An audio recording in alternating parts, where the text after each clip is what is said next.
Manasi. So அனுக்கு போட்டியா மானசி அவங்களோட போட்டியை இப்போ இன்னியோட எபிசோட்ல ஸ்டார்ட் பண்ணி வைக்க போறாங்க. சோ ஒரு பலத்த கைத்தட்டோட let's give it up for Manasi. வாங்கம்மா. ஆள் கொஞ்சம் கொஞ்சமா மாறிக்கினே வராங்க மகப்பா. மாடனா மாறிட்டு வராங்க. எனக்கு அதுதான் இதா இருக்கு. மாடனா மாறினது பரவாயில்ல, கொஞ்சம் ரவுடியா மாறிட்டு வராங்க. ரவுடி ரஃபா. ஓஹோ. என்ன ஆக்டிவிட்டீஸ்லாம் நீங்க அவங்ககிட்ட சேஞ்சஸ் பாக்குறீங்க? போன வாரம் வந்து அந்த பையனோட அப்படியே சண்டை போட்டு இருந்தாங்க. ஆமாக்கா, இங்க வந்துட்டு வந்து ஆளுக்கு வந்து வம்பு இழுக்கிறாங்க. இதோ அபிலாஷ், ஐயனாரு சும்மா வம்பு இழுத்துட்டே இருந்தா நம்ம வந்து அடங்கி போயிட்டே இருக்க கூடாது இல்லையா? உங்களுக்கு பேசணும்னா போன் நம்பர் வாங்கி பேசுங்க, ஓகேவா? பேசலாம் மாட்டாங்க, சும்மா முடிய பிடிச்சி இருக்கிறது, காலை மிதிக்கிறது, இதெல்லாம் பண்ணா நான் திருப்பி காலை மிதிப்பேன். திரும்ப வாய் மேலேயே மிதி, தப்பே கிடையாது. சரி, உன்னை வம்பு இழுக்காத வாட் அ மேன், அந்த மாதிரி ஒரு பையனா அது யாரு? பரத். அவ அந்த கமெண்ட்டுக்கே இல்ல வருது. அரே பெனி சார், क्या बात है, अमेजिंग है. வாட் அபௌட் முத்து சிற்பியுமா அவன் காலை மிதிச்சாரா என்ன ஆகுறது? முத்து சிற்பியனாவும் சும்மாலாம் ஒன்றும் இல்லை. நீங்க வெளி தோற்றத்தை பார்த்து வந்து ஏமாந்துராதீங்க. அவரும் நல்லா வம்பிழுப்பார், சூப்பரா வம்பிழுப்பாரு. அப்படியா? எல்லாரையும் வம்பிழுப்பார். ஆமா, இவன் ஒரே ஒரு ஃபைட் அந்த ஃபீலிங்லயே போயிட்டு இருக்கா. எல்லாம் வெறுப்பேத்திட்டு இருக்காங்க. நம்ம வந்து வெறுப்பெல்லாம் விட்டுலாமாக்கா, அப்ப கொஞ்சம் லவ்வா போலாம். லவ் காம்படிஷன் வேற கொஞ்சம் சீரியஸா போயிட்டு இருக்கு. நம்ம ஏன் வந்து ஒரு ஜாலி டாபிக், ஒரு லவ் டாபிக் லவ் பத்தி பேசலாமா? பேசலாமா? காதலுக்காக நம்ம எவ்வளவு தூரம் போயிருக்கோம், அந்த மாதிரி ஏதாவது ஒரு விஷயம் பாசிட்டிவா அப்படி பேசலாம். ரக்ஷன்லாம் இது காஷ்மீர் வரைக்கும் போயிருக்கான். அவனுக்கு கல்யாணம் ஆயிடுச்சுன்னு நினைச்சேன். அதுக்கப்புறமேட்டு போனா அவங்க வைஃப் காஷ்மீர் ஆப்பிள் கேட்டாங்க, அதுக்காக போயிட்டு வந்தான். லவ்வுக்காக நான் இவ்வளவு தூரம் போயிருக்கேன், அந்த மாதிரி ஏதாவது சொல்லுங்க குரேஷி. நான் வந்து அந்த பொண்ணு கூட சைக்கிள்ல வந்து ஒரு 8 கிலோமீட்டர் போயிருக்கேன். சைக்கிள், அதாவது எங்க ஊர்ல இருந்து மானாமதுரைக்கு சைக்கிள்லயே போயிருக்கேன். எவ்வளவு தூரம் போயிருக்கீங்கன்னு கேட்டோம்ல, 8 கிலோமீட்டர்.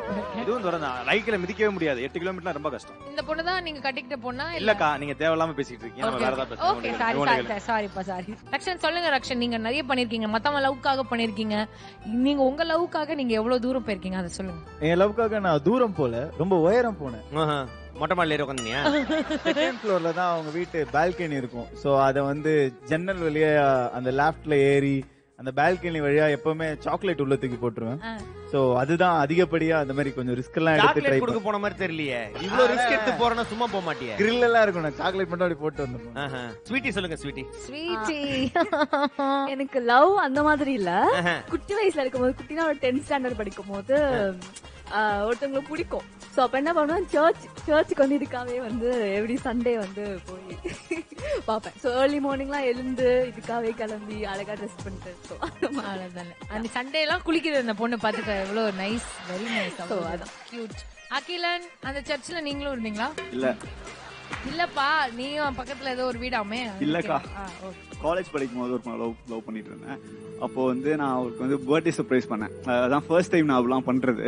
பண்ணிருக்கீங்களா? இருக்கு. அவர் லவ் பண்ற பொண்ணுக்காண்டி அவங்க வீட்டுக்கார்ட்டே பேச்சுவார்த்தைக்கு போயிருக்காரு. ஒரு சமரச உடன்படிக்கைக்கான ட்ரை பண்ணான அந்த வேலைக்கா. டேய், நீ என்னடா பண்ண? ஏதாவது சொல்றா ஸ்ரீதேஷ். நான் 3 காதல் வச்சிருந்தல, நீ ஒரு காலத்துல. நான் ஏதோ ஒன்னு சொல்றேன். ஜாகிங் போறேன்னு அம்மா கிட்ட போய் சொல்லிட்டு அந்த 10 கிலோமீட்டர் வந்து இங்க சைக்கிள் மிதிச்சிட்டு அந்த பொண்ணு கரெக்டா 6:30 மணிக்கு கோலம் போட வரும். அப்போ வந்து இங்கிருந்து மெசேஜ் பண்ணிட்டே போயிரும், 6:30 மணிக்கு கரெக்டா வந்துரு, நானும் வந்து பாக்கணும்னு சொல்லிட்டு இந்த அந்த கண்கள் இரண்டால் அந்த மாதிரி சைக்கிள்ல போயிட்டு ரெண்டையும் பார்த்துட்டு அப்படியே வந்துடும். சோ லவ்வுக்காக எல்லாருமே எந்த எக்ஸ்டென்ட்க்கு போயிருக்காங்க அப்படின்றத நம்ம கூட ஷேர் பண்ணாங்க. ரொம்ப அழகான விஷயங்கள் ஷேர் பண்ணாங்க. பழைய மெமரிஸ்க்கு நம்ம எல்லாம் போயிட்டு வந்திருக்கோம். சோ அதுல இருந்து ஒரு ஃபேவரட்டான ஒருத்தரை வந்து நம்ம சூஸ் பண்ணி அவங்களுக்கு ஒரு கிஃப்ட் கொடுக்கணும் அப்படின்னு நாங்க ஆசைப்படுறோம். சோ கேட்பரிஸோட இந்த கிஃப்ட் ஹேம்பர் கோஸ் டு நீ தூரம் போலனாலும் உயரத்துக்கு போய் அந்த தூரத்தை கவர் பண்ணிருக்கிற உங்களுக்கு தான் அந்த கேட்பரிஸ் கிஃப்ட் ஹேம்பர். ரக்ஷன்,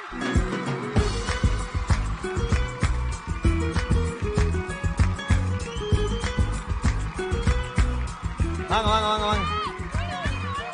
ஐயோ, ஏன்டா விஜய் டிவில வேலை செய்யற